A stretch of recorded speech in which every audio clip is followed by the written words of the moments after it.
c'est mon joyeux service d'offrir en Jésus-Christ en vivant sacrifice ô mon libérateur. Accepte mon offrande, bien-aimé Fils de Dieu, et que si moi descende la flamme désalée, j'abandonne ma vie sans regret ni frayeur, en ta grâce infinie, ô mon libérateur. Oui, accepte mon offrande, bien-aimé Fils de Dieu, et que sur toi descende la flamme désalée. Gloire, gloire, gloire à l'agneau. Élevons nos mains vers le roi des rois. Gloire, gloire, gloire à l'agneau. Dieu t'y est glorieux et digne de louange. L'agneau sur les rétaux. Et à toi j'élève ma voix et louange. L'agneau sur les rétaux. Alléluia! Alléluia. Alléluia! Alléluia. Nous acclamons l'agneau de Dieu ce soir. Nous applaudissons le grand roi parmi nous. Sa présence est au milieu de nous.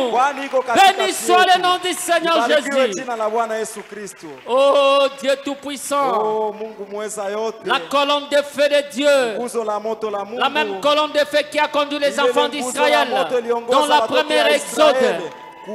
Cette même colonne de feu au temps du soir conduit l'épouse.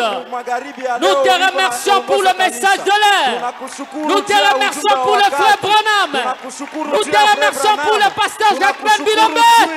Nous te remercions pour Bethel Tabernacle. Nous t'acclamons.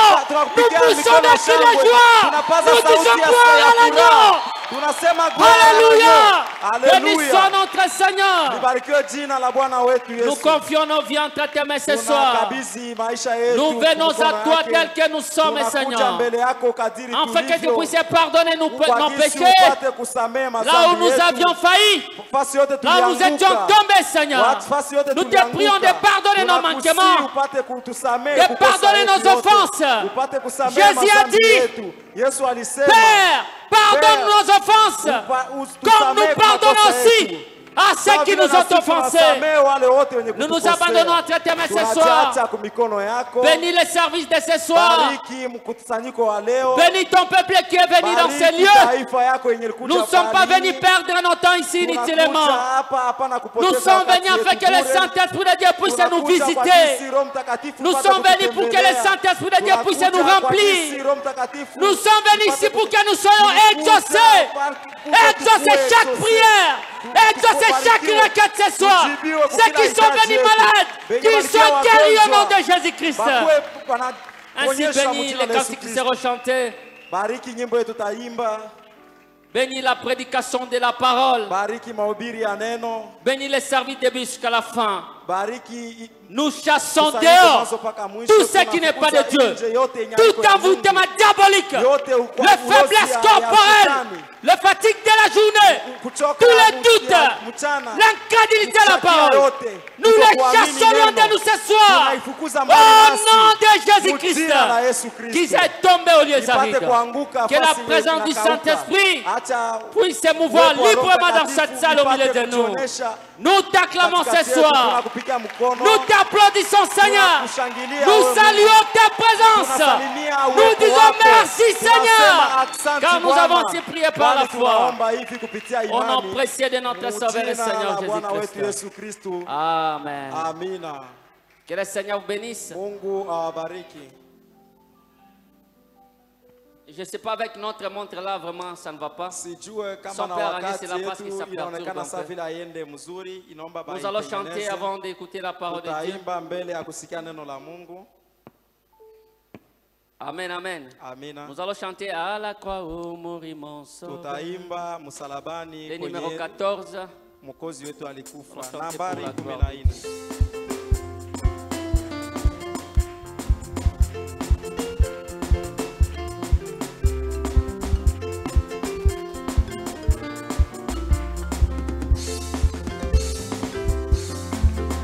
Oh, à la croix où mourit mon sauveur, j'ai crié pour être purifié, et là les sangs fait appliquer à mon cœur, alléluia.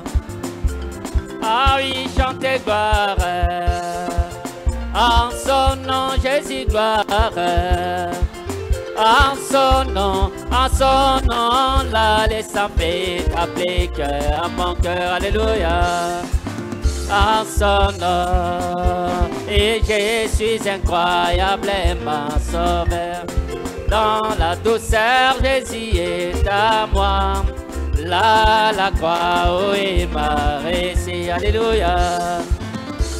Ah oui, chantez gloire. Son nom, Jésus, gloire. En son nom, l'agneau immolé, la naissance fait appliquer à mon cœur, alléluia. Et fontaine qui sauvait du péché, je suis erré d'y être plongé. Là-bas, Jésus m'a sauvé, mais alléluia. Ah, chantez gloire. Son nom, Jésus, gloire. Son nom, la laissant fait t'appliquer à mon cœur, alléluia. En son nom, et viens à la fontaine riche et douce, jette ton âme au pied du Sauveur. Replonge-t'y aujourd'hui et sois pire, alléluia. Chantez l'agneau gloire, son nom Jésus gloire. En son nom l'agneau immolé, la laissant fait appliquer à mon cœur, alléluia. Ah, et mon shindi mukubwa wa vita, tangu zamani alishinda. Yeye ni shujaa wa vita, Yesu Kristo mshindi wetu, Yesu shujaa.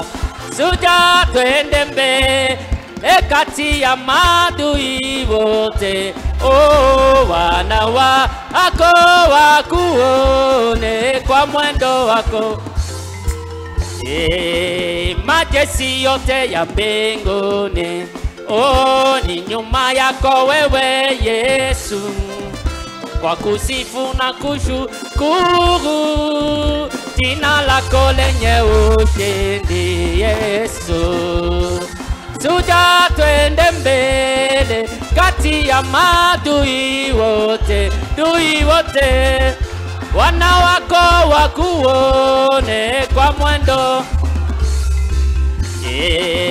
Mkono wako kati vita, wapinga nguvu zote huko, na ujuzi wako wa vita, oh, hakuna mwingine kama wewe Yesu. Shujaa, Suja twende mbele kati ya maadui wote, wako wakuone. Mataifa wanashanga kwa ujuzi wako wa vita na kwa ushindi wako mkubwa. Ni nani muweza kama Yesu? Yesu usuja twende mbele kati ya maadui wote wanava wako wakuone. Nampenda, haleluya, nampenda, amen.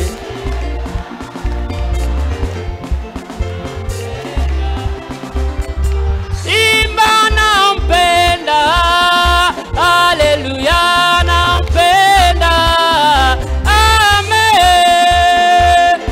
Nampenda, haleluya, nampenda, haleluya. Nampenda Bwana Yesu aliyenikufia, nampenda, amen. Oh, haleluya. Oh, nampenda Bwana Yesu aliyeniokoa, nampenda, amen.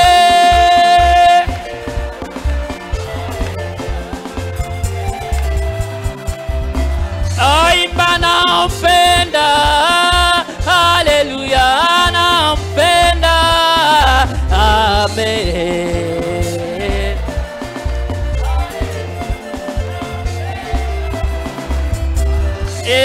Kama mawimbi kanisa, wimbi upendo wa Mungu. Imba kama mawimbi wa dada, wimbi upendo wa Mungu. Tumbeni haleluya, haleluya. Oh, tumbeni haleluya, haleluya, haleluya, tumbe haleluya. Oh, fura anitele, fura anitele. Oh, Yesu anatembea, Yesu anatembea, Yesu anatembea. Twende ni Sayuni, Sayuni, ni Sayuni, twende ni Sayuni. Oh, twende ni Sayuni, Sayuni.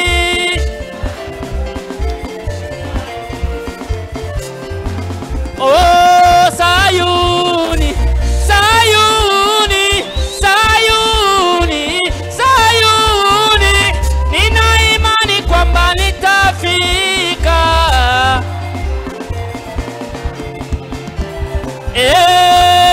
Imba Sayuni, Sayuni, Sayuni, Sayuni. Nina imani kwamba nitafika. Imba Mokondi, Mokondi, Mokondi, Mokondi. Nina imani kwamba nitamwona.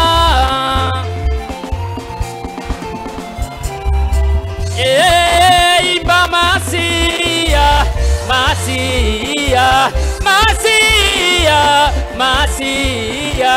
Nina imani kwamba nitamwona.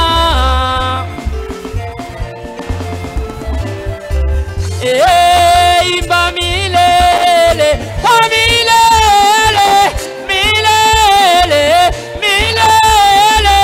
Nina imani kwamba nitaishi. Imba, imba milele, milele,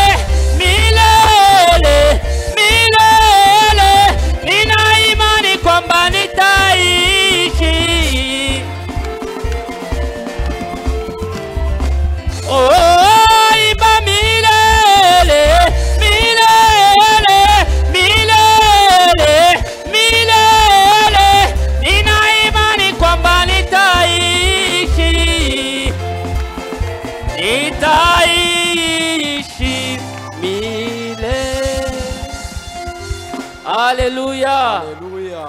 Merci Seigneur. Asante Bwana. Que Dieu vous bénisse richement. Mungu awabariki. Nous sommes heureux de voir maman au milieu de nous. Tunafurahi sana kuona mama wapo Que Dieu vous bénisse. Mungu akubariki. Nous allons nous mettre debout pour écouter la parole de Dieu. Amen, amen. Amen. Oh, prends mon âme, prends la scène.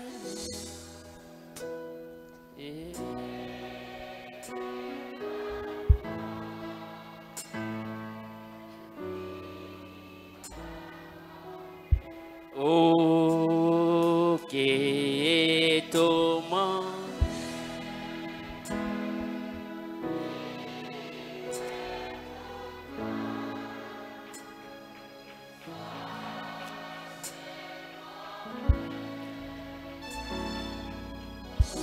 Ô divin roi sur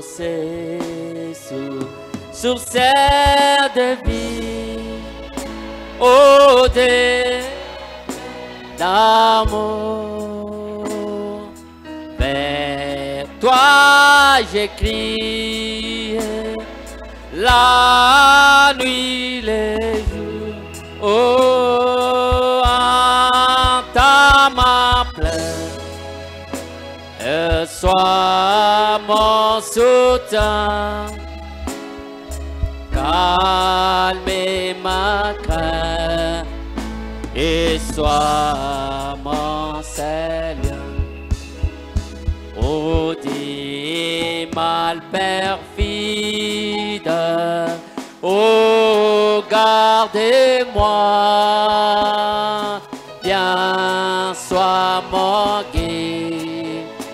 Oui, chef de ma foi, oh, quand la nuit étourde à mes yeux, oh, sois mon étoile, brille de ce source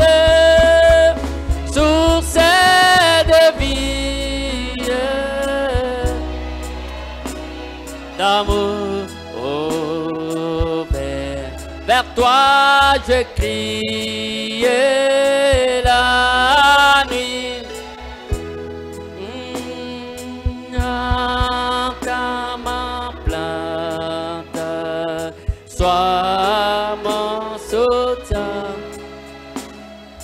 calme ma crainte et sois mon Seigneur. Voici l'aurore d'un nouveau les ciels dorés dans les plus beaux. Alléluia, Jésus s'apprête, pourquoi je m'y lève en tête, il va venir, oh, source de vie, des plans d'amour. oh, vers toi je crie, La nuit des jours, entends ma plainte, sois mon soutien, garde ma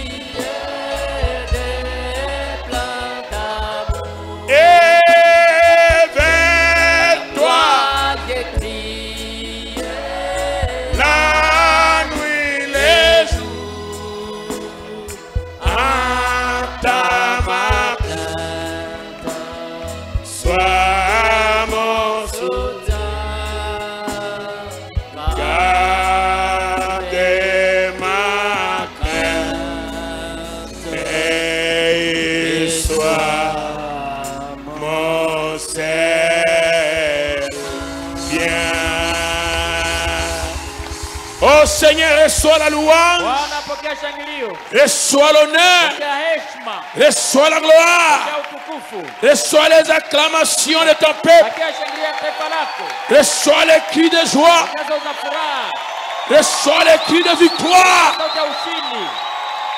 Parce que là où il y a Jésus, Kwani pale Yesu yuko, il y a toujours la victoire. kuna ushindi kila mara. Alléluia! La victoire sur le mal, Ushindi juu ya mabaya, la victoire sur les démons, ushindi juu ya mapepo, la victoire sur le péché, ushindi juu ya dhambi, la victoire sur les maladies, ushindi juu ya magonjwa, la victoire sur ushindi l'enfer. juu ya kuzimu. Toi le puissant conquérant, Mstari mkubwa. nous t'acclamons parce que c'est toi Unakuwa ni wewe, le véritable conquérant. mshindaji wa Et kweli. tu nous as rendu Na umeturudisha sisi plus que vainqueurs. kuliko washindi. Et si nous t'acclamons encore une fois, Tena mara nyingine. alléluia!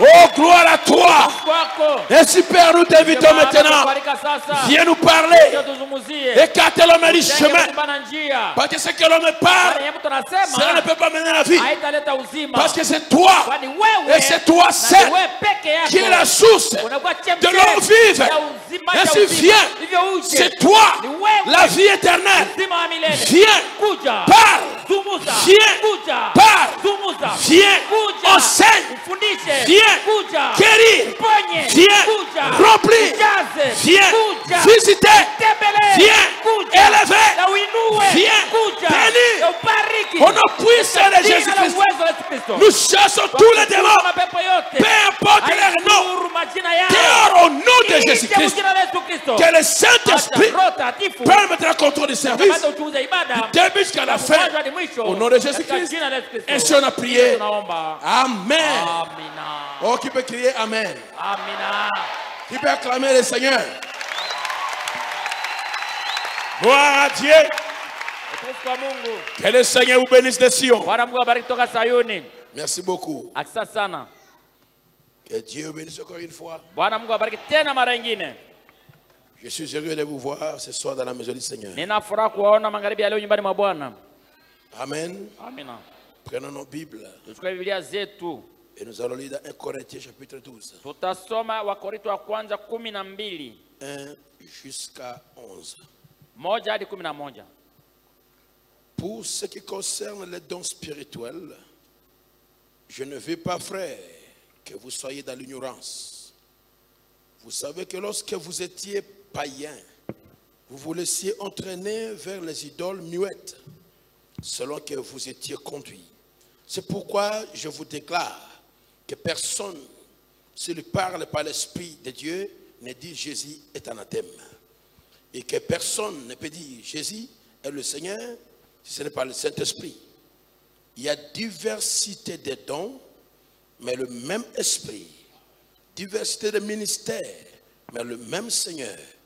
Diversité d'opérations, mais le même Dieu qui opère tout autour. Or, à chacun, la manifestation de l'Esprit est donnée pour l'utilité commune. En effet, à l'un est donnée par l'Esprit une parole de sagesse, à un autre une parole de connaissance, selon le même Esprit, à un autre la foi, par le même Esprit, à un autre le don de guérison, par le même Esprit, à un autre le don d'opérer des miracles, à un autre la prophétie, à un autre le discernement des esprits, à un autre la diversité des langues, à un autre l'interprétation des langues. Un seul et même Esprit opère toutes ces choses, les distribuant à chacun en particulier comme il veut. Amina. Basi juu ya zawadi za Roho, ndugu zangu, sitaki mkose kufahamu. Mnajua ya kuwa wakati mlipokuwa mataifa, mlichukuliwa kufuata sanamu zisizosema kama mlivyoongozwa. Kwa sababu hii ninawafahamisha ninyi ya kama hakuna mtu anayesema katika roho ya Mungu kusema Yesu amelaaniwa, wala hakuna mtu anayeweza kusema Yesu ni Bwana ila katika Roho Mtakatifu. Basi kuna zawadi mbalimbali, lakini Roho ni moja. Na kuna utumishi mbalimbali, lakini Bwana ni mmoja. Na kuna kazi mbalimbali, lakini Mungu ni mmoja, anayetenda kazi zote katika wote. lakini kila mtu anapewa ufunuo wa Roho ili wote wapate faida. Kwa sababu mtu mmoja anapewa na Roho neno la akili, na mwingine neno la kujua na Roho yule yule. Kwa mwingine imani katika Roho yule yule. Kwa mwingine zawadi ya kuponyesha katika Roho yule yule. Na mwingine kufanya matendo ya uwezo. Na mwingine unabii, na mwingine kutambua roho, na mwingine namna za lugha, na mwingine kueleza maana za lugha. Lakini kazi hizi zote Roho huyu mmoja anatenda, akigawia kila mtu peke yake kama anavyopenda. Amen. Amen. 1 Roi chapitre 3 verset 10 jusqu'à 14. Wafalme wa kwanza sura 3. Cette demande de Salomon plut au Seigneur. Et Dieu lui dit, puisque c'est là ce que tu demandes, puisque tu ne demandes pour toi ni une longue vie, ni les richesses, ni la mort de tes ennemis, et que tu demandes de l'intelligence pour exercer la justice, voici j'agirai selon ta parole. Je te donnerai un cœur sage et intelligent, de telle sorte qu'il n'y aura en personne avant toi, qu'il n'y aura eu personne avant toi, et qu'on ne verra jamais personne de semblable à toi. Je te donnerai en outre ce que tu n'as pas demandé, des richesses et de la gloire, de telle sorte qu'il n'y aura pendant toute ta vie aucun roi qui soit ton pareil. Amen. Na neno hili lilipendeza Bwana, ya kuwa Salomono ameomba neno hili. Naye Mungu alimwambia, kwa sababu umeomba neno hili, wala hukujitakia maisha ya siku nyingi, wala hukutaka utajiri kwa wewe mwenyewe, wala kuomba kufa kwa adui zako, lakini uliomba akili kwa wewe mwenyewe upate kujua kuhukumu. Tazama, nimefanya kama ulivyosema. Tazama, nimekupa moyo wa akili na ufahamu. Hata mbele yako hakuwa mtu kama wewe, wala nyuma yako hata simama mtu kama wewe. Na mambo yale usioomba nimekupa vile vile, mali na heshima, hata hakutakuwa mtu katikati ya wafalme kama wewe siku zako zote. Asseyez-vous. Kaeni. Et que le Seigneur ajoute beaucoup de bénédictions na Bwana Mungu ongeze baraka nyingi à la parole que nous venons de lire. Kwa neno tutatoka kusoma. Amen. Amen. Je voulais enseigner un peu ce soir et lire beaucoup de citations du prophète. Nifundishe magharibi ya leo kusoma misemo mingi ya nabii. Et vous savez souvent, unajua mara les gens aiment les dons. Watu wanapenda makarama et d'autres n'en veulent pas. Na wengine hawaipendi. Même au niveau des prédicateurs, hata kwa kiwango wa ubiri, même des pasteurs, hata wachungaji, ils se lèvent, ils s'attaquent aux dons sérieusement. Wanashimama na ubiri wakipinga makarama kabisa kabisa. Mais avant de rejeter quelque chose, lakini mbele kukatala kitu fulani, il faut d'abord connaître cela. Yafaa ujue ile kitu kwanja. Et aussi avant de réclamer quelque chose, de vouloir réellement, na tena mbele kutaka kuomba ya kitu fulani, il faut aussi connaître la chose réellement. Yafaa ujue ile kitu vizuri vizuri pia. Le frère me dit, il y a de véritables dons kuna makarama za kweli qui opèrent à faux, zinawatenda kwa ngambo ya ubaya, qui divisent les églises. Inakabula makanisa. Des véritables dons de Dieu, mais qui opèrent à faux. C'est la cause des dommages. Ça divise le foyer, ça divise les églises, ça embrouille les gens. Or notre Dieu est le Dieu de paix. Dieu ne peut pas donner à son enfant quelque chose pour le perdre. Parce qu'il est le donateur de tout don excellent. Dis-moi amen. ne donne que l'excellence. Anataka tu ya mzuri zaidi. Mzuri sana. Dieu a parlé à Salomon. Mungu alimtokelea Salomono. Salomon dormait par terre, il priait le Seigneur. Salomon kwa la chini kumkilako na omba Bwana. Dieu lui a parlé. Mungu anamtokea. Il dit Salomon. Sema Salomon. Demande ce que tu veux. Omba yenye unataka. Dans le rêve. Ndani ya ndoto. Demande ce que tu veux. Omba utakacho. Salomon dans le rêve. Salomon katika ndoto. Il a demandé de donner le regard de ton peuple. Asiangalia taifa yako. Mon père David. Babangu Daudi. Alikuwa mtu akili sana. Il a connu ton peuple. Aliongoza taifa lako. Mais moi je ne peux pas. Mimi sitaweza. Donne-moi l'intelligence. Unipatie akili. Pour conduire ce peuple. Kwa kuongoza taifa. Et cette demande plie à Dieu. Na ile ombi kafurahisha Mungu. Et il a dit à Salomon. Akamwambia Salomono. Parce que tu n'as pas demandé l'argent. Jua kulomba franga. Tu n'as pas demandé de vivre longtemps sur la terre. Au kuomba uishi muda mrefu duniani. Tu n'as pas demandé des choses pour toi seul. Au kujiombea wewe mwenyewe peke yako. J'ai demandé quelque chose. Uliomba kitu fulani. Pour mon peuple. Kwa taifa langu. Vous devez savoir quoi demander. Yafaa uyo utaomba njo nini. Ne soyez pas égoïste. Usikue mchoyo. Demandez Omba la chose kitu qui bénira les autres. Itabariki wengine. Dieu a dit. Mungu asema. Ta demande m'applique. Inanifurahisha. Alors, sasa tu as demandé l'intelligence. Kama unaomba akili, je te donne la sagesse. Nakupatia hekima et l'intelligence. Akili. Et je te donnerai aussi les choses que tu n'as pas demandées. Que le Seigneur le fasse pour toi également. Demandez les choses qui vont réjouir Dieu.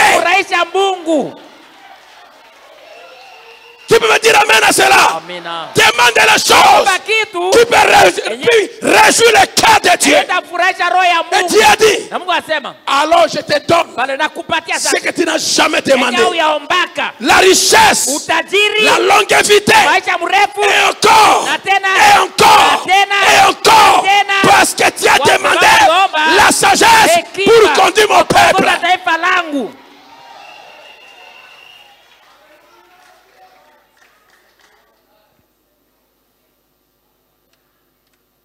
Il faut savoir faire réjouir le cœur de Dieu.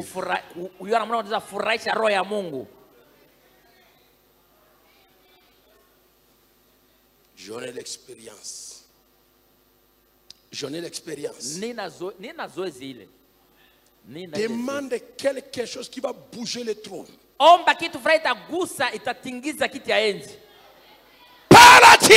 Il te donne la chose qui va le faire réjouir.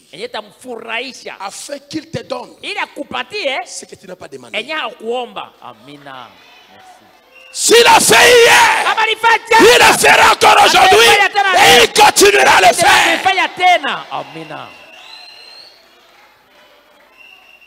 Et si je commence, on lit cette citation. Dans ce qu'il faut pour triompher de toute incrédulité. Paragraphe 14. Or la voie initiale et originale pour recevoir une bénédiction rédemptrice, c'est en entendant la parole de Dieu.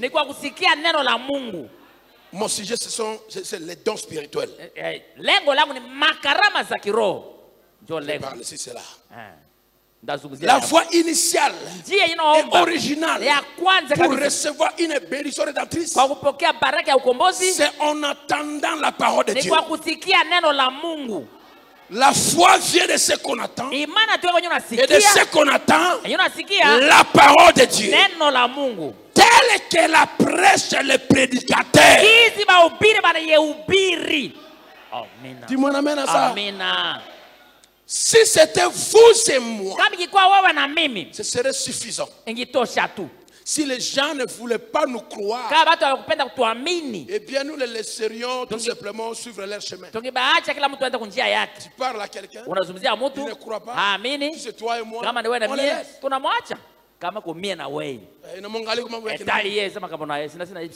Mais pas Dieu.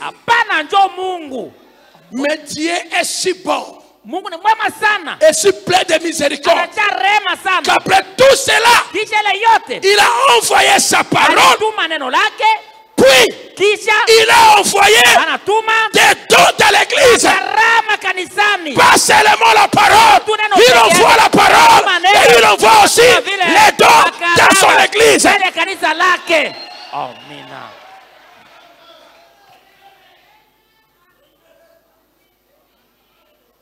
Si tu déclares seulement au don, tu délites la parole, tu n'es pas dans la volonté de Dieu.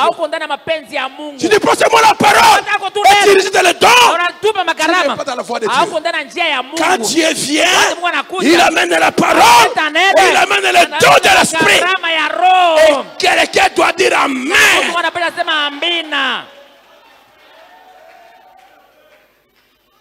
Sommes-nous ensemble?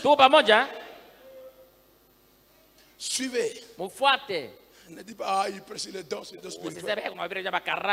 Vous ne savez pas là où le Seigneur nous amène. Vous ne savez pas où le Seigneur nous amène. Tu vas vouloir la chose à la fin. Et alors que tu as déjà manqué le début et le milieu, tu ne sauras pas voir la fin.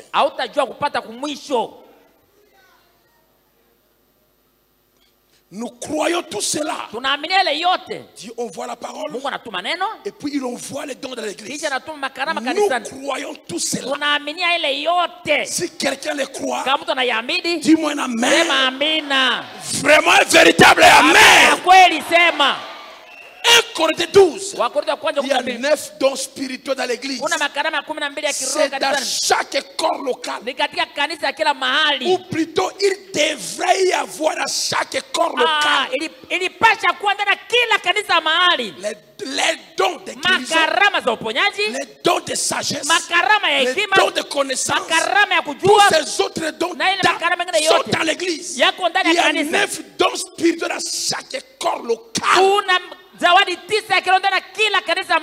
devons avoir tout ce qu'on a dit dans Romains, dans Corinthiens, dans notre église locale.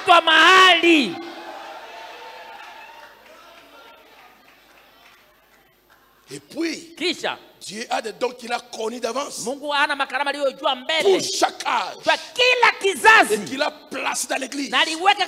Or nous voyons qu'il en a 5. Le premier, ce sont les missionnaires ou les apôtres. Le mot apôtre signifie un envoyé. Le mot missionnaire signifie envoyé. Un missionnaire envoyé, un apôtre envoyé.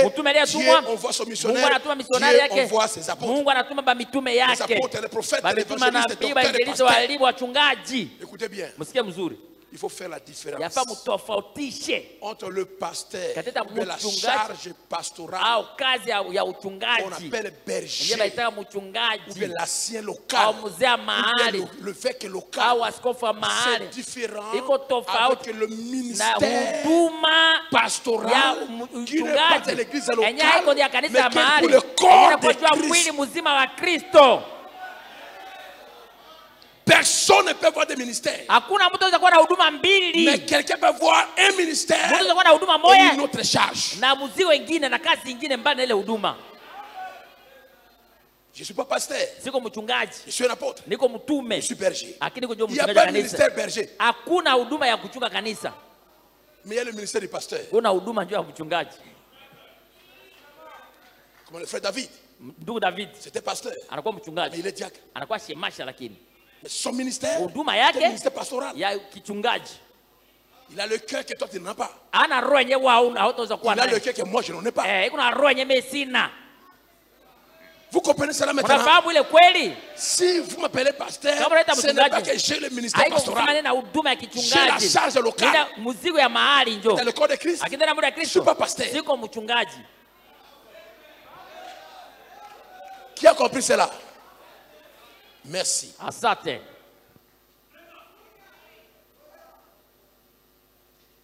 Maintenant, Dieu place les dons dans chaque église locale. Et les 5 dons prédestinés, préconnus d'avance. Pour le perfectionnement des saints. C'est quel type de ministère? C'est pour le corps de Christ. On peut avoir ici tous les 5, on peut avoir 3, mais 2, un seul ministère. Mais on doit avoir les 9 dons dans notre église locale. Qui a compris cela? Ok, bien, alors maintenant je continue. Écoutez-les. Maintenant, paragraphe 26. Maintenant, Dieu est en train de donner des dons à l'église. Je pourrais tout aussi bien dire cela. Cela est dans mon cœur. Je ne voudrais pas vous blesser. Mais l'église pentecôtiste et vous les gens du plein évangile qui avaient ces dons, vous ne savez pas les contrôler. Mais vous vous déchaînez avec cela. Mettez-les à leur place. De chaque don opère dans sa place. De chaque don reste à sa place. Il n'y a aucun don qui peut imposer quelque chose au pasteur. Non.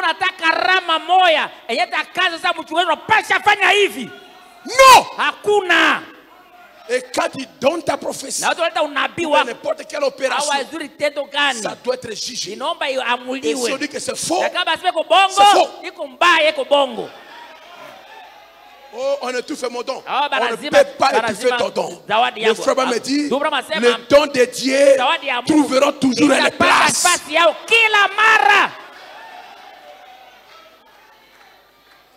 Là, on va arriver après. On n'est pas encore là-bas. Alors prenons ces dons. Le premier don qu'on a dit quoi? La parole de sagesse. N'est-ce pas ça? Je vais lire dans la même prédication, paragraphe 27. Écoutez, le premier don, c'est la sagesse. La sagesse. Quel bien cela vous fera-t-il d'avoir la connaissance? La parole de connaissance. Si vous n'avez pas la sagesse pour savoir contrôler votre connaissance,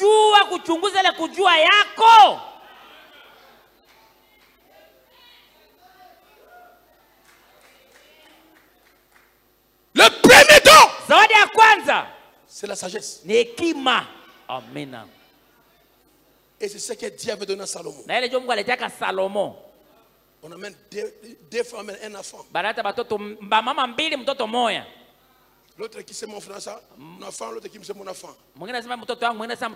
Preuve exacte. Mais la sagesse vient. La sagesse arrive.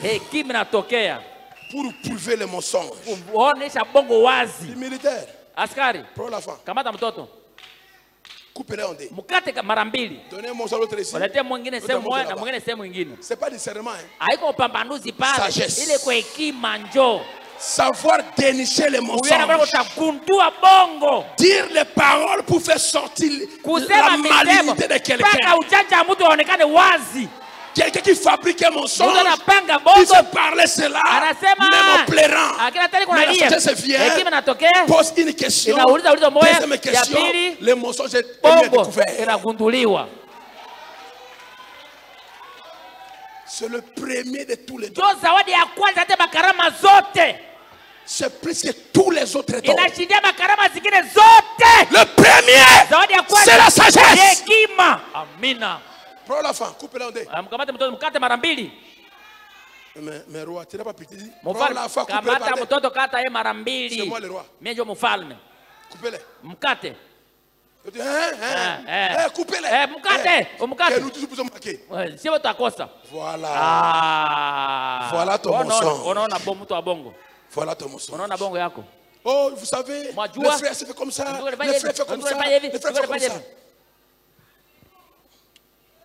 Frère, je n'ai pas fait cela. Il a fait ça. Il a fait ça. Regardez, menteur. Regardez sa bouche. Il ment. Comment sait-il qu'il ment? Est-ce que tu étais là? Oh, nilisikia. Mais comment tu l'as acquise? Tu n'étais pas là? Donc tu n'es pas un vrai témoin. Qui t'a rapporté? Oh, nilisikia tu.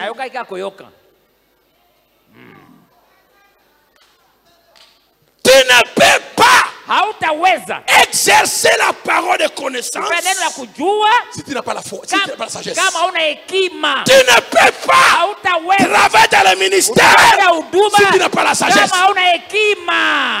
Amen.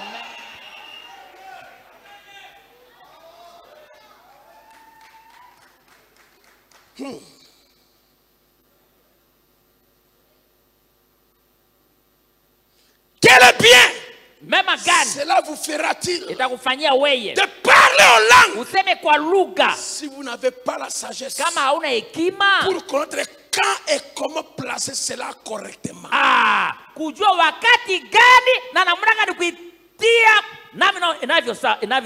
Cela signifie chaque personne qui manifeste un don et un ministère doit avoir la sagesse.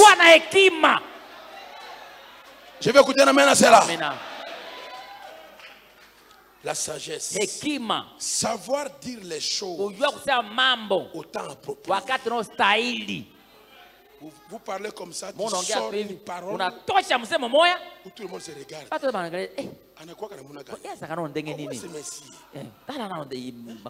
Il n'a même pas de frein. Il n'a même pas honte. Il dit des histoires comme ça. Il manque la sagesse. Parce que la sagesse va lui dire, il ne faut pas dire tes histoires. Tu es un homme mis. Tu es chez ton beau-père. Tu es devant ta belle-mère. Ne dis pas comme ça. Respecte. Il y a la manière. Il parle ça, frère. Moi je parle. Moi je rien. Moi je ne perds de personne. Tu n'es pas sage.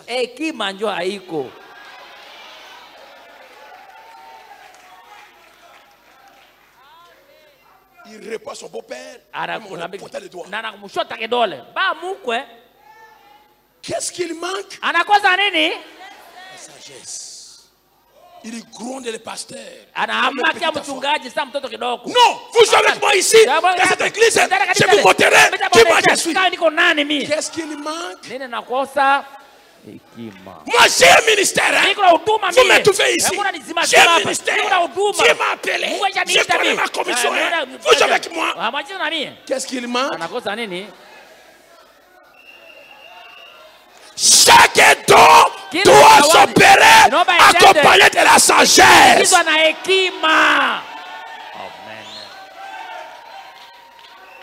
Salomon, il était déjà roi. Mais pour rester un roi emblématique, Dieu lui a donné la sagesse.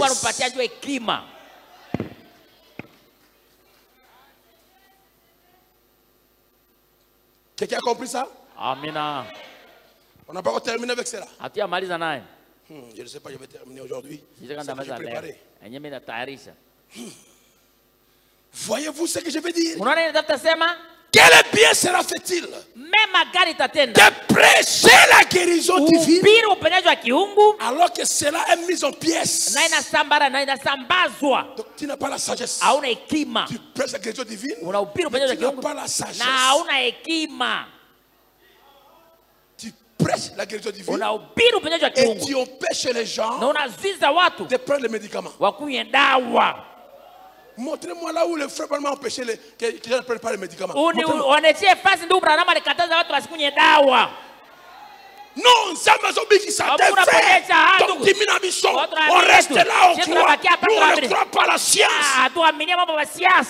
Oui, mais Branham a reçu les piqûres de vaccin.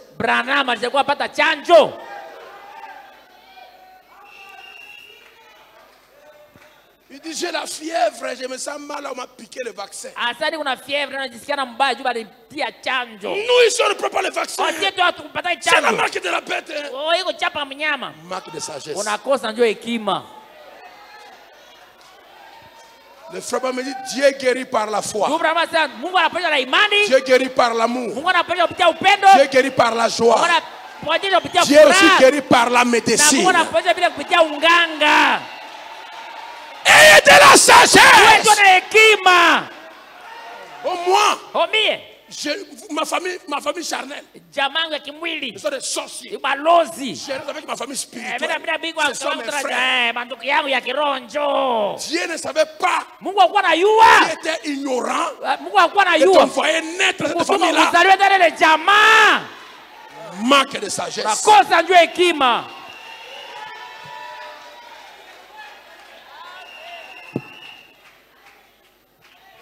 Tu es né là pour un but. Ulizaliwa kule na shaba. Prie de cette famille.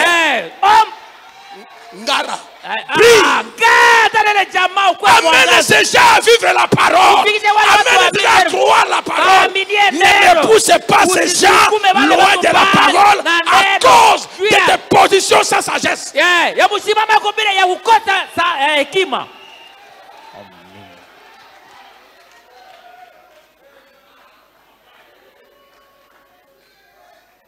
Soyez sages.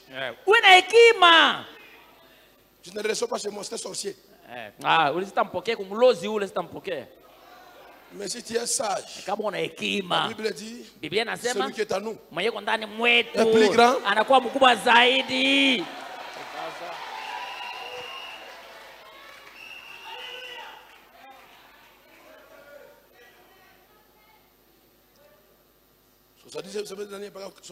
Majuma 70 ya Danieli kifungu 68. La troisième partie. Sehemu ya tatu. L'esprit de sagesse roho ya hekima entre dans l'église. Inaingia kanisani. Iko naingia kanisani. Maintenant, sasa l'esprit de roho ya sagesse hekima entre dans l'église iko naingia kanisani. Pour faire connaître à l'église Hivi julishe kanisa par la révélation du Saint-Esprit. Kupitia ufunuo ya Roho Takatifu. Il fait entrer l'église inaingiza kanisa et il révèle na inafunua le jour où nous vivons. Masiku tunayoishi ndani. Amen. La sagesse est en train de pénétrer l'église. Amener l'église à comprendre à quel âge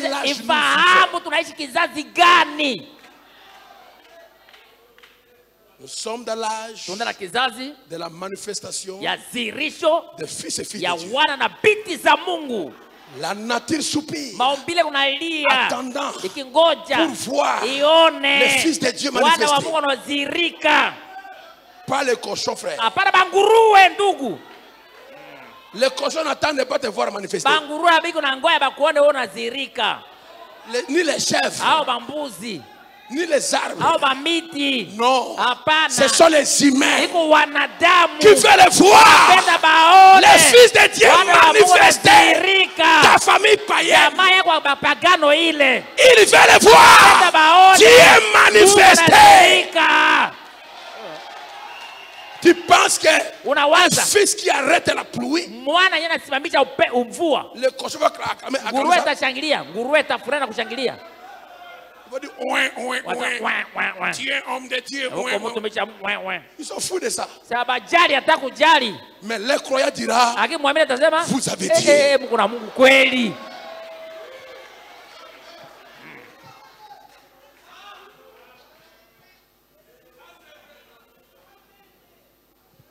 Comme Gabriel est venu à Daniel, le Saint-Esprit vient à l'église dans ces derniers jours pour révéler ces grandes choses secrètes. Dis-moi amen. Dis-moi amen. L'esprit de sagesse entre dans l'église. Comme on avait lu ici, que Dieu quitte la Bible et entre dans l'assemblée. Et quand Dieu vient, il amène la sagesse. Oh peuple de Dieu, vous devez être les personnes les plus sages du monde. Comportez-vous comme des sages. Vous grondez n'importe où, vous criez n'importe où, vous faites n'importe quoi. Moi, je suis comme ça. Hein. Mimi kwangu tu hivi. Mulangi pembe. Ngani nasaka mulangi pembe. Tu n'es pas sage. Unajua hekima.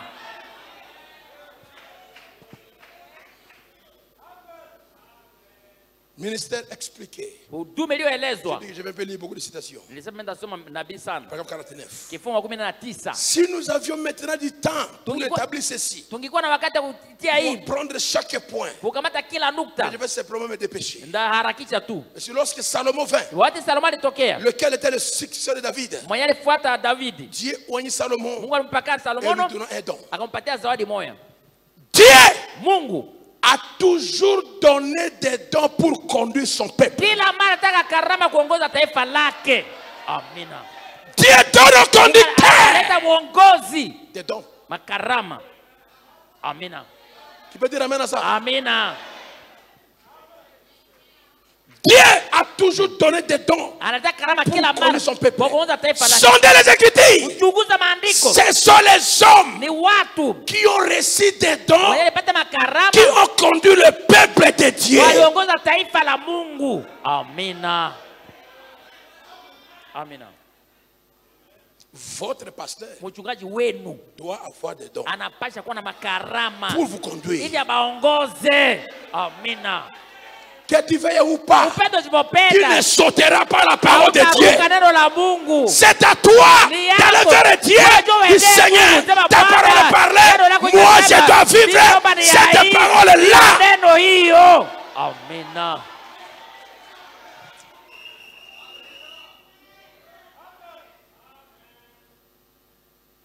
Salomon avait prié pour avoir les dons de sagesse.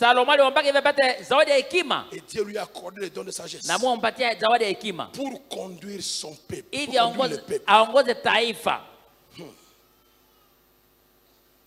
Conducteur,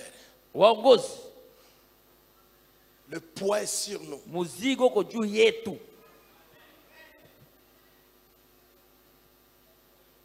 Peu importe ce que les gens peuvent dire.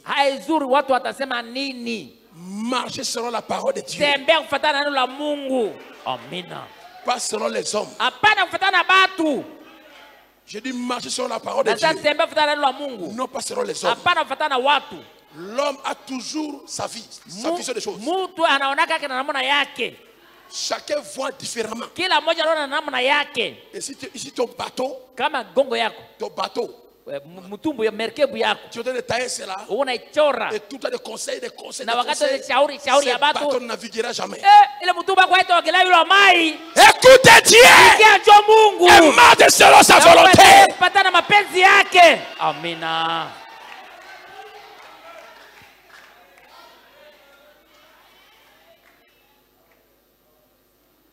Alléluia. Amina. Le don de la sagesse. Ça te donne à savoir quoi parler. La parole de sagesse. Premièrement, c'est quoi? La parole de sagesse. Salomon en avait. Job en avait. Des princes venaient vers Job pour écouter les paroles de sagesse. Ils allaient avec cela pour conduire les royaumes. Pas celui qui divise. C'est pour ça que j'ai dit, dans la parole, dans les messages, dans la Bible, dans les messages, il n'y a ni de parrain ni de marraine. Non!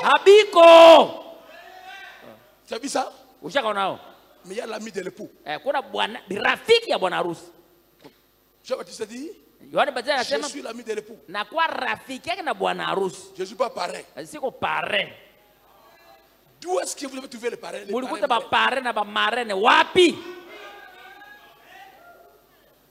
Où? Merci. Ils ont ramassé la Babylone. Pas ici!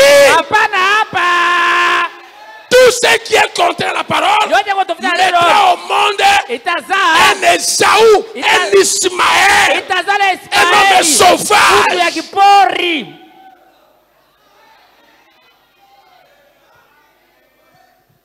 Les frères m'ont dit à tous vos petits problèmes. Vos marraines. Voyez vos marraines. Hein? Ils résistent de dire ça. À tous vos petits problèmes dans le mariage,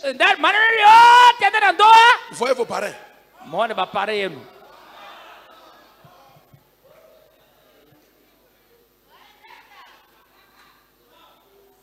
Un jour, un parent te dira, c'est des femmes là. Frère, tu es libre de faire ce que tu veux faire. Mais la parole nous dit à tous vos petits problèmes, voyez votre pasteur. Parce qu'il va avoir des dons, il pourrait savoir où se trouve la cause de vos problèmes.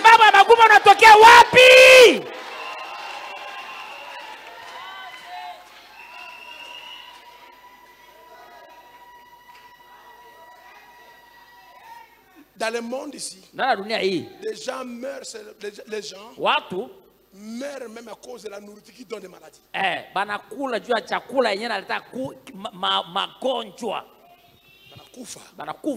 chakula huleta magonjwa. Ta marraine là, yako toi chaque jour, kila siku viande, nyama, poulet, kuku, poisson, samaki, marraine, sombe, jurubi, matikbodi. Peut-être viande de cochon un jour. Nyama nguruwe siku moja fulani. Et toi dans ton mariage là, uende na ndoa yako, poulet chaque jour. Mbuzi. Et vous avez un problème? Namona magumu? Tu penses qu'elle unawaza yeye sera heureuse atafurahi de continuer que tu puisses continuer à manger à cause de la nourriture qui donne des diabètes, des hypertensions. Il va détruire ton mariage Vous pensez les femmes là qui partent prendre les médicaments pour les fétiches pour mettre dans le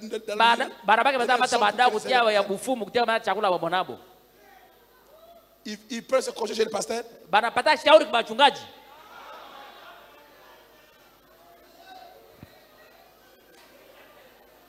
Tu mets ça après ton mari mange le ventre. Le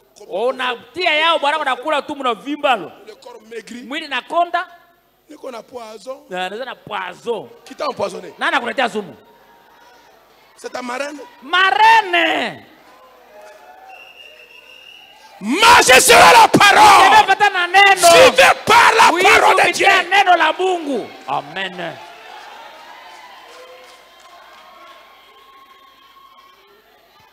Soyez sages. N'agissez pas d'une manière perfide. Un sage, il va perdre ses droits aujourd'hui pour récupérer plein demain.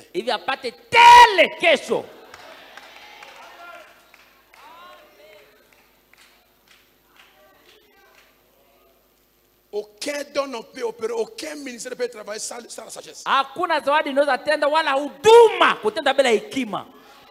Aucune personne ne peut vivre la chrétienté sans un passage. C'est le premier don que tout le monde doit en avoir. Ayez la sagesse de Dieu. Dis-moi amen à cela. La Bible dit une femme sage fait quoi? Construit sa maison. Cela signifie il doit avoir des femmes sages. Pas les femmes qui font notre monde là-bas. Quand je parle de femmes sages, je parle de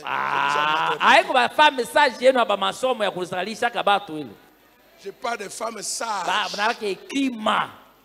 Comme Abigail. Avec un mari appelé Nabal. Un voyou. David protège ses moutons dans la forêt. Et David avait maintenant faim. Il envoie les gens à Nabal. Nous on garde des animaux ici. On a faim.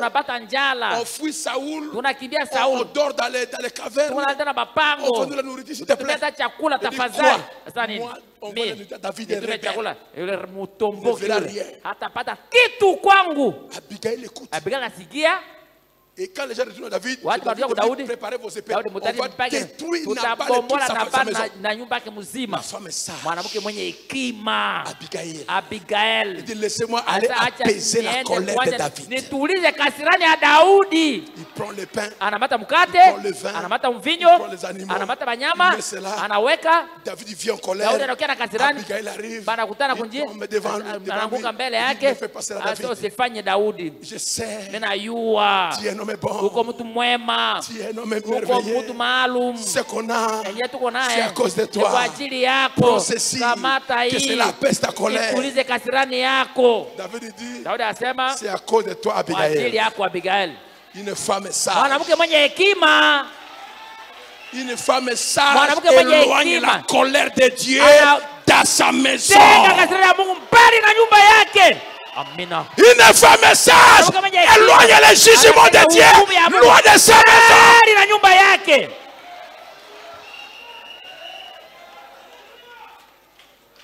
David laisse Nabal. Mais quand David va frapper Nabal, Nabal meurt. David dit, Abigail n'est pas une femme à laisser. Une femme sage comme ça, elle doit être avec moi comme la reine. Il prend vite Abigail. Viens près de moi, tes conseils vont m'aider. Qu'est-ce que vous donnez comme conseil à vos maris?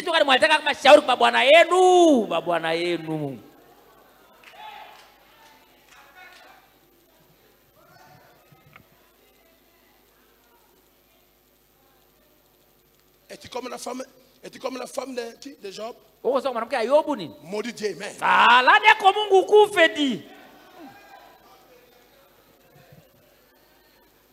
Tu la vois aujourd'hui, elle est prise ici, nuit et jour. Quand son mari est rétrograde, demain, elle pleure, après demain, elle est sur pantalon.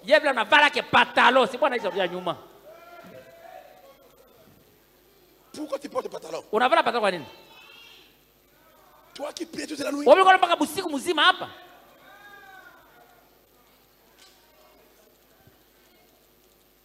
Soyez sages. Une bonne femme sage comme Abigail a éloigné la colère de Dieu contre sa maison. Non, la colère de David. Il n'a pas éloigné la colère de Dieu. Mais toi, tu peux éloigner la colère de Dieu. Protéger ta maison. Si tu as une mari appelé Nabal, qui se fâche n'importe comment, qui est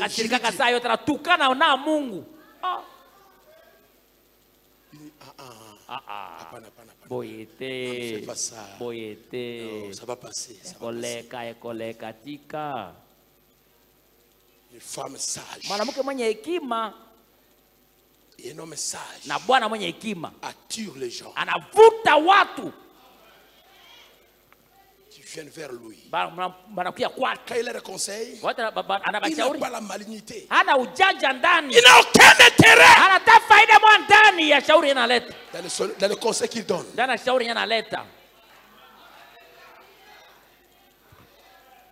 Oh, est-ce que vous avez saisi cela? Est-ce que tu as saisi cela?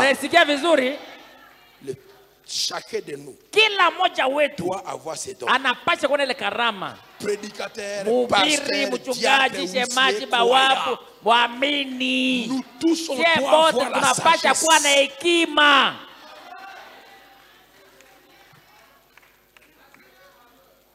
Deuxièmement, la parole de connaissance. Je n'avais déjà parlé de cela ici. Je vais parler de cela à la volée. Dans la prédication, le second miracle. 62 paragraphes. Et bien sûr, je peux faire quelque chose pour vous. Je serai très content de le faire. Tout ce que je peux faire, ça serait de demander à Dieu de vous guérir. Je descends. Mais vous cherchez juste à apprendre à remplir. Non, d'abord de moi. Je dois continuer par là-haut. Et puis si Dieu fait quelque chose maintenant, plus que ce qu'il a déjà fait, il a déjà payé le prix pour votre guérison. Mais vous cherchez juste à apprendre à remplir le chèque.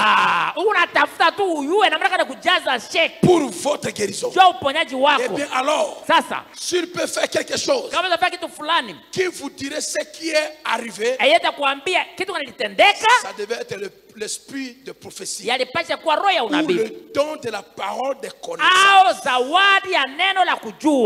qui remonterait le pèlerinage de votre vie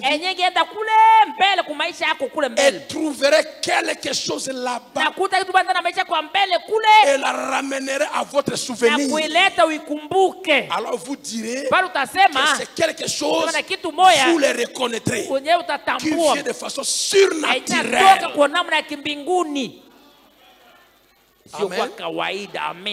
Amen. Amen. Amen. Ça va te dire le problème que tu as. Te souviens de cela? C'est ça la cause de ta maladie. Et Dieu t'a guéri. Et Dieu t'a libéré. Et Dieu t'a exaucé. Ça c'est la parole des connaissances. C'est que sont les visions. Une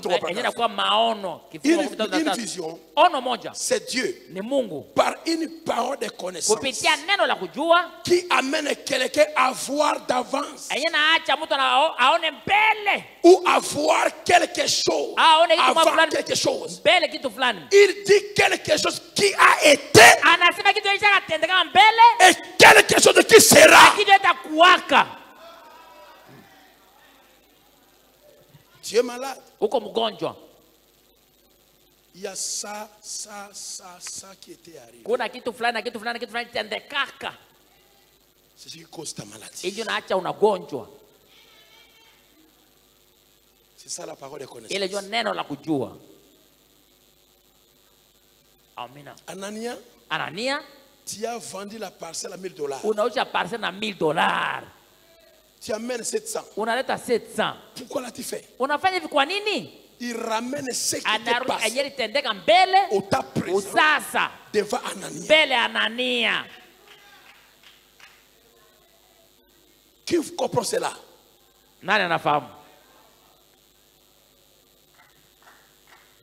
C'est ce qui se passe ici. On en voit presque chaque culte. Presque. Dieu parle d'une chose qui était arrivée. On te met dans ton rêve. Il te voit rêver ton rêve. Il ramène ça.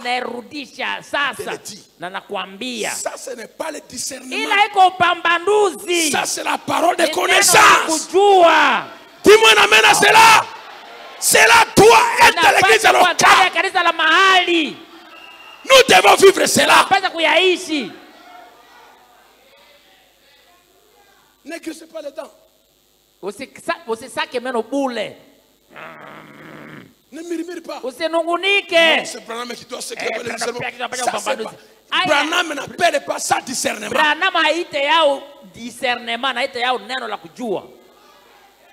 Il dit la vision que tu vois et que tu le parles.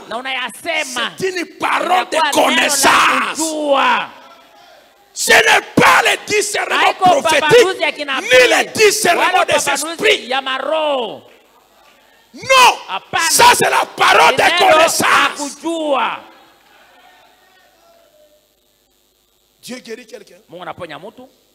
Et Dieu parlait. Une personne avait ça. Dieu l'a guéri. Parfois tu ne connais même pas la personne.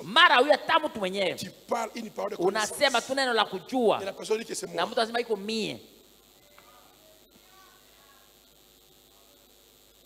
Avez-vous compris cela? Est-ce que vous avez compris cela? Ça, ce n'est pas le discernement prophétique. Le discernement prophétique, lui qui dit c'était l'homme devant Abraham. Ça, c'est autre chose. C'est complètement complètement autre chose. Il part dans le passé, dans le futur. Il discerne même tes pensées. Il révèle les secrets que tu as cachés. On te disant face à face. Or la parole de connaissance ne connaît pas la personne. La parole de connaissance ne connaît pas la personne. Ça. Point final. Oui, c'est moi.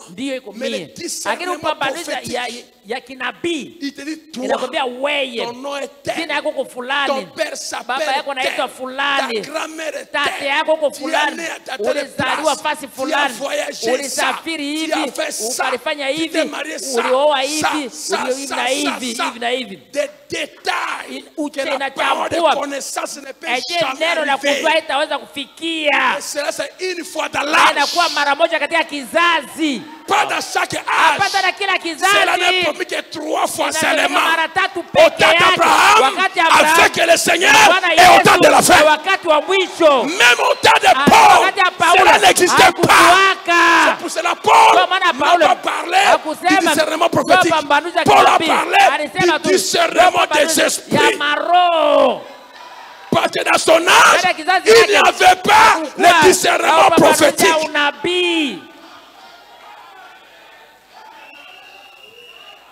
Quand il a classé les dons, le discernement des esprits, qui discerne les prophéties, qui discerne les esprits. Tu es avec quelqu'un, tu discernes son esprit. On va arriver à cela. Mais virgule, vous êtes ensemble là. Mais tu sens en lui une négativité. Et tu sens, et tu discernes que l'esprit qui est ici, c'est l'esprit de mensonge. C'est pas la parole de connaissance. Ni le discernement de pensée. Tu discernes les esprits. Que cet homme parle. J'ai trouvé un prédicateur qui a parlé, qui a dit Branham a prêché 3000 messages. Lui, il a cela dans son ordinateur. Notre prédication, Rebecca, une fille en puberté. Une autre prédication, la femme qui monte un arbre. Tout cela, Branham a prêché ça. Et dit ça, tu moi.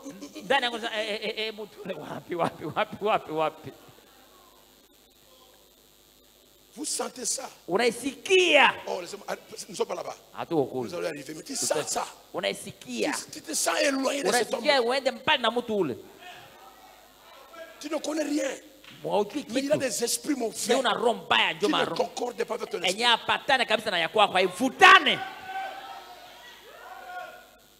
Alléluia. Amen. Mais la parole de connaissance. Ça. Arrange, sinon pas. Qui a fait cela? Je ne sais pas. Mais Dieu a parlé. Ce n'est pas un discernement. Ni même pas un discernement de passé. Ni discernement des esprits. Après il veut dire, cet homme-là que tu as vu, qu'on a poignardé la nuit, qui a vécu avec 3 femmes, l'autre qui a le sida, cet homme c'est moi. Je ne t'ai pas vu là. Dieu a parlé. Tu peux encore parler ce soir. Il ne sait même pas. Il peut parler encore ce soir. Quand Dieu décide de visiter son peuple, il n'a rien qui peut l'arrêter. Les conducteurs doivent avoir des dons pour conduire l'église de Dieu. Malachie 4 a parlé. Que tu argumentes ou pas, cela reste là. Amen à cela. Amen. Je saute vite. Troisième don. C'est quoi? Dans votre Bible, c'est quoi? La foi. Supportez-moi. L'application de la foi est une ferme assurance. Eh bien, je vais vous raconter une petite histoire. Si quelqu'un qui est venu, en fait, que vous voyez, c'est que la foi. La foi est un don en soi. Vous pouvez en avoir une portion. Mais il y a un don de foi. C'est juste comme c'était parmi vous. Qui poignent les malades et prie pour eux. Et vous obtenez le résultat. Ce n'est pas là les dons de guérison.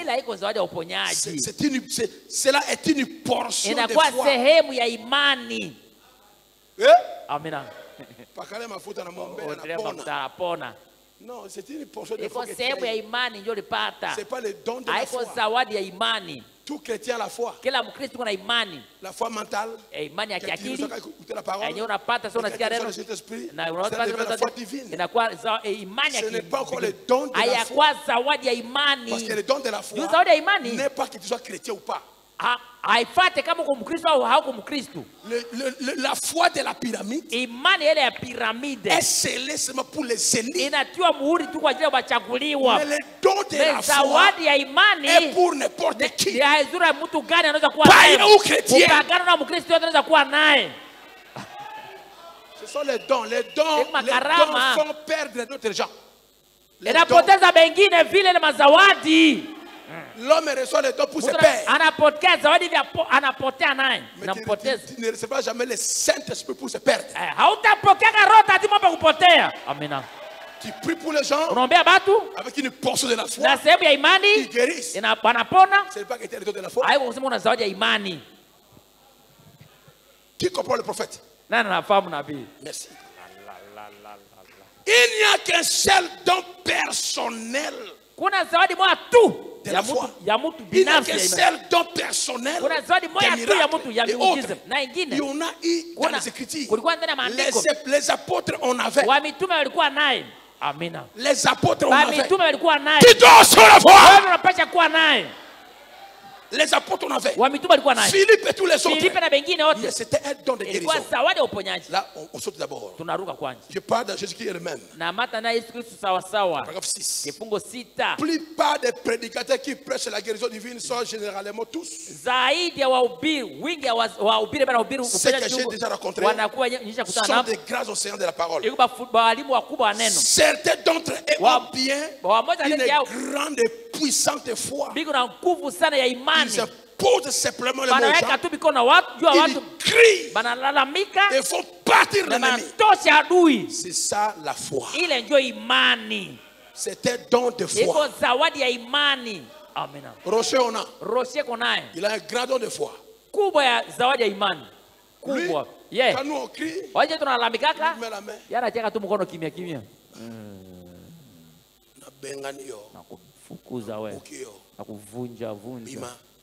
Et c'est fini.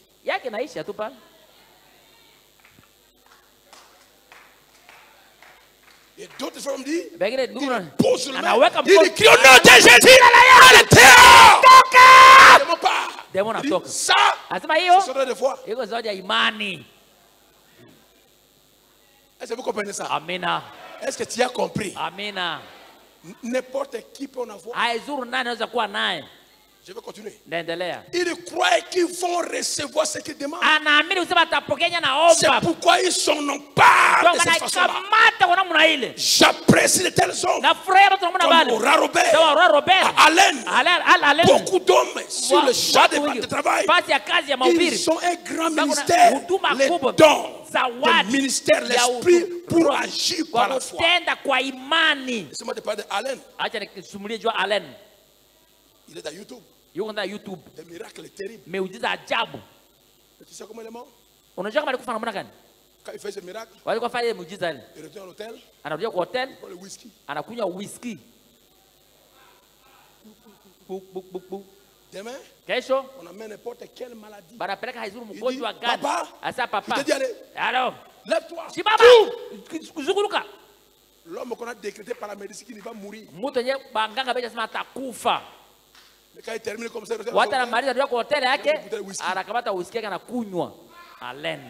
Il est mort. Anakufa. Dans la chambre d'hôtel. Dans la chumba hotel. Plein de bouteilles de whisky. Yenye na yana ba chupa ya whisky. Dieu ne se repose pas. Mungu atubu jua makarama zake na bawito yake. Hein? Tu vois ça? Unaona ile? Les frères ne le critiquent pas. Ndugu Branham haseme mbaya juu yake. Ça signifie que nous on doit aller boire de whisky? Njoo basi utakuja ba whisky? Non. Hapana. Notre messager. Mjumbe wetu. L'ange lui a dit. Malaika alimwambia. Ne bois pas. Usinywe. Ne fume pas. Ne suis pas ton corps. Usichafue mwili wako.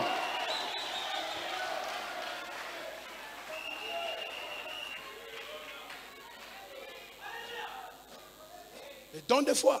Zawadi ya imani. S'opère terriblement. Inatenda maajabu kabisa. Ça déplace les montagnes, ça fait allonger les jambes des coups. Inahamisha milima na inaongeza mguu ile kwa mfupi na kwa mrefu. Vient qui prend le pied. Oh Seigneur, c'est jamais ce coup de Seigneur. Seigneur fait pousser la jambe. Et la jambe pousse en plein filmage. Naota nabii una filmer. Inaota. Ba inakuwa sawa sawa mbili yote. Et donc des fois. Ile kwa zawadi ya imani. Est-ce que tu me suis? Amina. Est-ce que tu me suis? Amina. Est-ce que tu me suis? Amina. Je prends la reine de Seba. Na mata malkia wa Seba. Preuve 17. Kifo 17. Eh bien, je crois que ces ministères naamini kwamba ile huduma que nous avons aujourd'hui yenye tuko nayo leo à travers le monde duniani kote diffèrent les uns des autres. Inapishana wamoja na wengine. Amina. Amina. Oh, dis-moi amen à ça. Amina. Amina. Ça diffère les uns des autres. Inapishana wamoja na wengine. On ne peut pas hautaweza jamais kamwe avoir les mêmes manières d'agir. Namna moya kutenda hata namuna kani. Jamais. Haitawezekana hivi. Amina. Chacun utilise quelqu'un particulièrement. Kila mmoja Mungu anamtumia kwa namna yake. Billy Graham, Ora Robert, son onction est de la main droite. Il tape sur la tête de quelqu'un. Il le bouscule. Ule mtu anaponyeshwa. Allen, lui mettait les mains. Oh Seigneur, guéris la personne. Déclasse. Il dit maintenant au nom de Jésus-Christ. Au nom de Jésus-Christ. Lève-toi, allez, marche. Branham, lui, il ne bouge pas. Il est là comme ça. Toi, tu viens de Ndiba Kono. Avenue Mobutu. Numéro 38. Tu viens à telle place. Ton père, sa mère. Ton père, sa mère est Zalabo. Et ta mère s'appelle Matinda. Tu as vécu aussi à Wallo. Maintenant, tu es guéri. L'homme se lève et l'homme est guéri. Dieu utilise les gens particulièrement.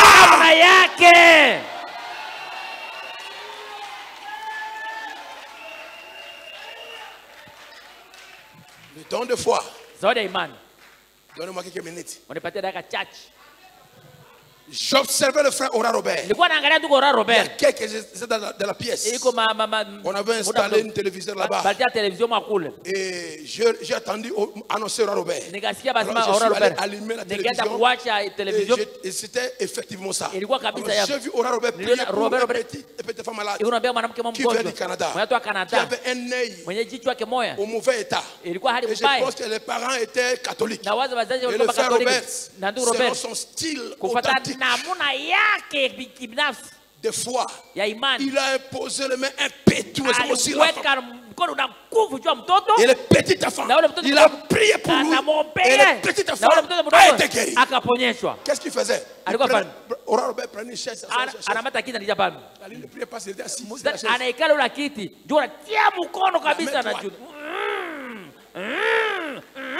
les gens sont guéris. C'est son style. C'est un vrai don de foi. Celui qui est oral, le fait oral. Maintenant écoutez un autre. Et nous savons que le frère Jaco se servait d'une petite enclume. Et qu'il déposait à côté de sa chair. Si quelqu'un venait avec les lunettes, il enlevait les lunettes.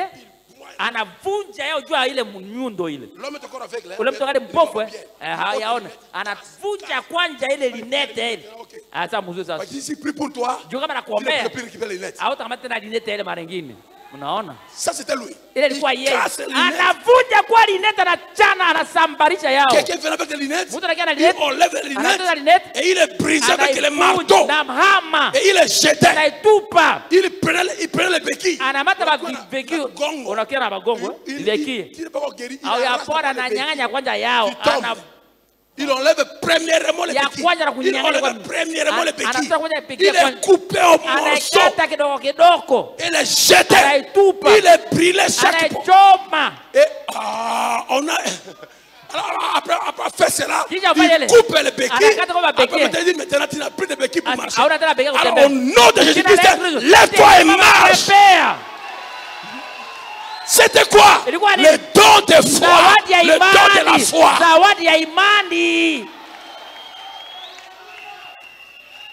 On a eu seulement un seul Jacques Co.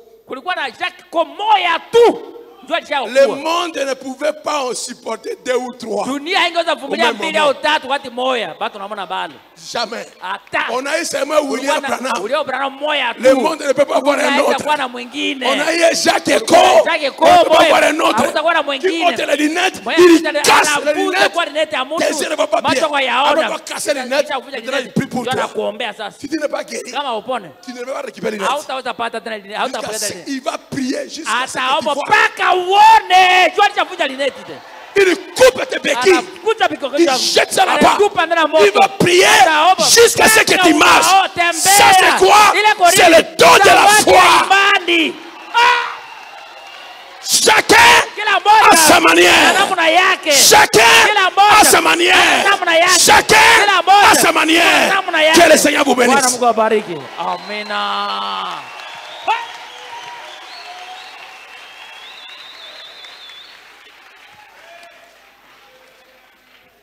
Dieu Mungu ne t'aidera pas avec nous. hata tumia na hasira kwa namna moya. Alors dis à Dieu, ambia Mungu, Seigneur, fais de moi Mungu nifanye mimi ce que tu veux que je sois. Jinsi yenyewe unapenda nikuwe. Amen. Seigneur, fais de moi une source de l'eau vive. Oh, que je sois une oasis dans le désert, afin que les passants fatigués lassés, oh, trouve en moi l'eau de la vie. Que les malades soient guéris, que les faibles deviennent forts, et que les rétrogrades soient restaurés. Tout c'est la parole. Oh oui, Seigneur, fais de moi une source de l'eau vive, que je sois une oasis dans le désert, afin que les passants fatigués et lassés, oh, trouve en moi l'eau de la vie. Que chacun puisse prier le Seigneur. Kila mmoja muombe Bwana. Dis au Seigneur, sema Bwana, fais de moi unifanye mimi une source d'eau vive. chemchemi maji ya uzima. Seigneur, fais de moi Bwana, unifanye ce mimi qu'il veut que je sois. yenye unapenda niwe. Seigneur, en moi, Bwana, ndani mwangu laisse qu'un réveil acha puisse uamsho manifester iwezirika la chose hiyo que tu as jambo placée en moi. ulioweka ndani Donne-moi mwangu. ta sagesse, Unipatie hekima Père. yako. Donne-moi ta sagesse, Seigneur. Unipatie hekima yako Bwana. Oh, donne-moi ta Amen. sagesse. Unipatie hekima yako Bwana. Amen.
foi regarde à toi, toi, agneau du calvaire, sauveur divin.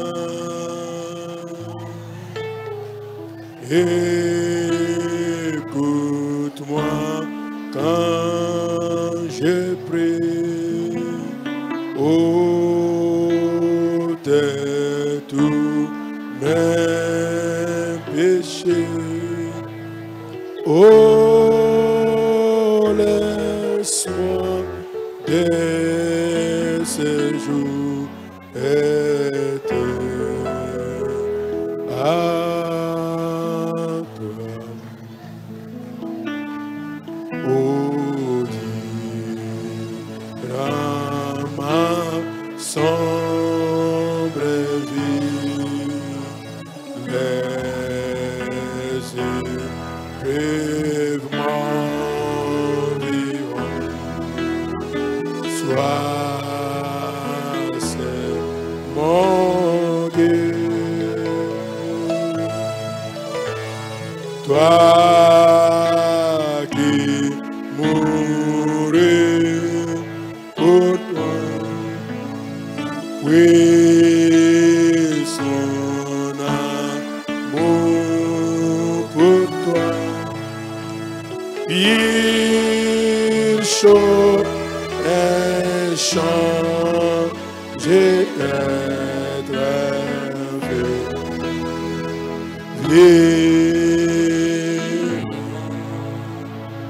levons-nous debout. Mon Dieu est si bon, il prend bien soin de moi. Oh, c'est Dieu si fidèle, et c'est lui qui pense à toi.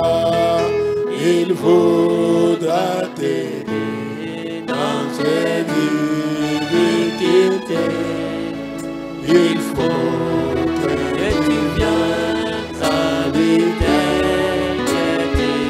Oh Dieu, c'est si bien c'est qu'il te semble. Alléluia, qui te fait mal, t'es troublé chaque jour. Il connaît tes besoins, ta peur il en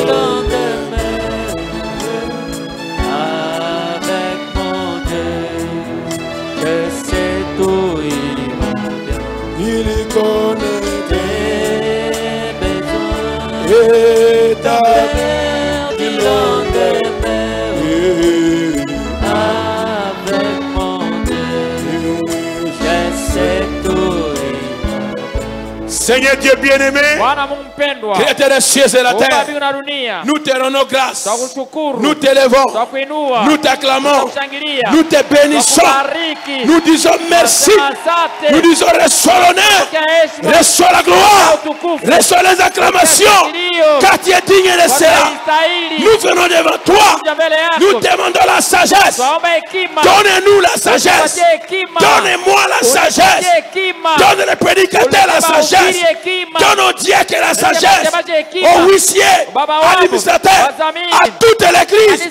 Donne-nous la sagesse, le plus grand don qui est la sagesse pour savoir se conduire dans notre vie sur la terre. Bénis la parole qui est sortie. Laisse que l'Esprit de Dieu, dans sa diversité, qu'il opère au milieu de nous par ta grâce, pour ta gloire, pour ton honneur. Bénis la parole, bénis nos cœurs, bénis les dîmes, bénis nos frères, bénis chaque personne.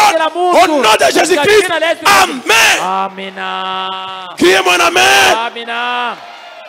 Merci, que Dieu vous bénisse richement et qu'il vous accorde la sagesse.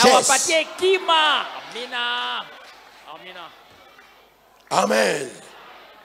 Qu'il vous accorde la sagesse. D'accord? Dans ton mariage, dans ta maison, au travail, dans le ministère, à l'école, partout, que Dieu te donne la sagesse. Amen. Amina.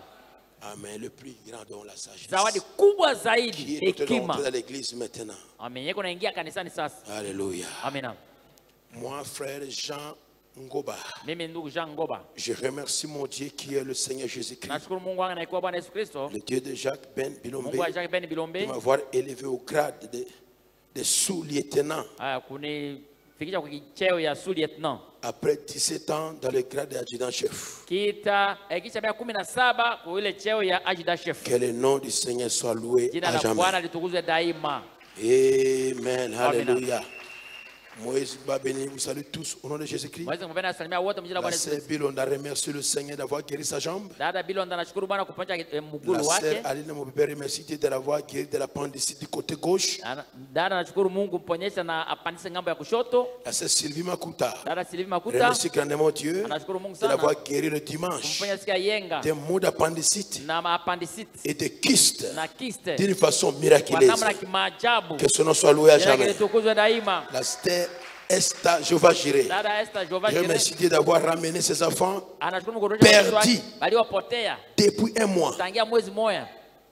Mais après Lakini kisha qu'on a prié le dimanche, kuomba siku ya yenga Dieu les a ramenés à la maison. warudisha nyumbani. Le frère Cephas Azapana Dada Cephas remercie le Seigneur anashukuru Bwana de l'avoir guéri en pleine prédication mahubiri du mot d'angine. ya anjini. La sœur Zawadi Dada Ida Zawadi Ida remercie Dieu car le dimanche, kwani siku ya yenga on entend seulement au bureau du pasteur. alipoingia kwa bureau ya pasteur, Elle était guérie. aliponyeshwa. Quand le pasteur pria, Watu elle a senti bien. alisikia vizuri. Acclamez le Seigneur pour ce Mshangilie Bwana témoignage. kwa ajili ya ushuhuda. Amen. Frère Daniel Bahati remercie Dieu Ndio baada tunashukuru Mungu de l'avoir gardé voyage. kumlinda katika safari. Bunia Goma, Rwanda, aller Kuja comme au Goma, retour. Rwanda kwenda na kurudi. Accueil de grâce de Daniel Kakule. Matoleo ya Au shukrani ya Daniel Kakule. anniversaire avant Christ vie. Matoleo ya anniversaire 10 ans, ya Christ V miaka Sarah miwili. Tolota. Sarah 28 Tolota ans accompli. miaka 18 requête de iliyotimiza. prière. Taja maombi. La sœur Esther demande la Dada prière Esther pour naomba ses deux enfants maombi. Joël Watoto wawili, et Dieu Joel na qui Die voyagent aujourd'hui à Luara. wanaosafiri leo Ariwara. Le frère Dramani Ndugu Robertson Dramani Robertson informe à l'église la mort inopinée de sa belle-mère au Kassai. anaarifu kufa ya mamuko yake Que Kasai. Dieu console son épouse. Mungu afariji Ainsi que mke sa belle wake famille. na bako yake. Au travers de moi, Kupitia mimi nous transmettons les condoléances de Bethel Tabernacle. twapitiza pole za maskani Betel. La sœur Rachel Abakumu Dada Rachel Abakumu voyage vendredi à Butembo. anasafiri siku ya Elle tano demande si Butembo. elle peut apporter nos salutations à El Bethel Anauliza kama Tabernacle. anaweza peleka salimio zetu kwa El Betel maskani. Faites cela, ma sœur. Waifanye dada. La sœur Feza ici Dada Feza Lisi voyage vendredi à Kisangani. atasafiri siku ya tano Demande Kisangani. la protection divine. Anaomba ulinzi wa Mungu. Jacques Bahati Jacques Bahati demande la prière pour son enfant. anaomba maombi juu ya mtoto Merveille wake. qui a la Merveille malaria. ana malaria. Fouébé Mousoubi Boibe Musubi demande la prière des anaomba saints maombi watakatifu pour son fils Isaac juu ya mwana wake qui a la Isaac diarrhée et vomissement. juu ya diarrhea kuendesha. Bienvenue Zebwandra Zebwandra bienvenue demande la prière anaomba maombi car ses cuisses juu et sa hanche font paja très yake na mal kiuno yake na au uma. point où il marche difficilement. Anatembea na nguvu La sana. sœur Jeanne Chilembi demande la prière des saints Jean Chilembe anaomba maombi watakatifu car demain kwani kesho elle va se rendre au lieu de travail ataenda nafasi ya kazi de sa sœur Anisi. ya dada yake kule Nizi. Au lieu de deuil plutôt. Fanya Deuil. kilio ya dada yake kule Elle a Nizi. besoin de l'assistance Anahitaji de msaada Dieu. wa Mungu. Dieu merci Bamboka. Yeye merci Baboka. Demande la prière pour son collègue Anaomba maombi juu ya mwenzake ya pour qui kazi. on a fui avec sa moto Banakimbia na moto yake alors que sa signature se retrouve comme un témoin. na yeye anakuwa sawa mshuhuda. Josué Anewa Joshua Anewa demande la prière car il y a une forte douleur Anaomba au niveau maombi. du bas-ventre. anasikia maumivu sana chini ya kitumbo. La sœur Marie Dada Marie Zoraneki Zoraneki a la douleur à l'estomac ana maumivu ya et ses estoma pieds sont gonflés. na miguu yake na vimba. Lève-nous pour prier pour partir. Tusimame wa kuomba kwa ajili ya Il kwenda. vit à jamais, c'est un Dieu tout-puissant. Il te répond. Viens à lui simplement quand tout semble noir, triste et désespéré. Oh, c'est Sais-tu que là-haut tu n'es pas pas oublié? oublié. Oh, Dieu, Et c'est si bien, c'est qu'il te semble lourd, qui te fait mal, te trouble chaque jour. Il connaît tes besoin. Ta peur du lendemain. Avec mon Dieu, j'essaie tout ira. Seigneur bien-aimé, j'ai prié pour les requêtes de prière et aussi pour les offrandes d'anniversaire et aussi pour l'action de grâce. Au nom du Seigneur Jésus-Christ, alors que je pose les mains à ces requêtes, pour toucher ceux qui sont dans les besoins. S'ils sont malades, qu'ils soient guéris là où ils sont. Ils subissent à la maison. Au nom du Seigneur Jésus-Christ, que la moto volée soit restaurée.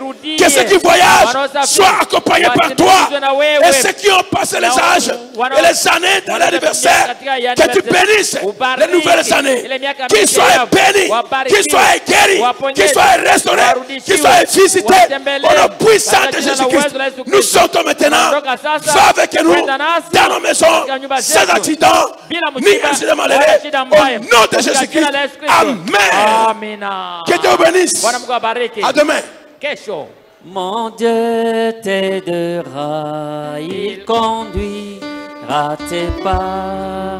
Si tu veux marcher, déplier à sa loi, l'on est rempli. Tu peux compter sur lui, il accomplira tout ce qu'il a promis.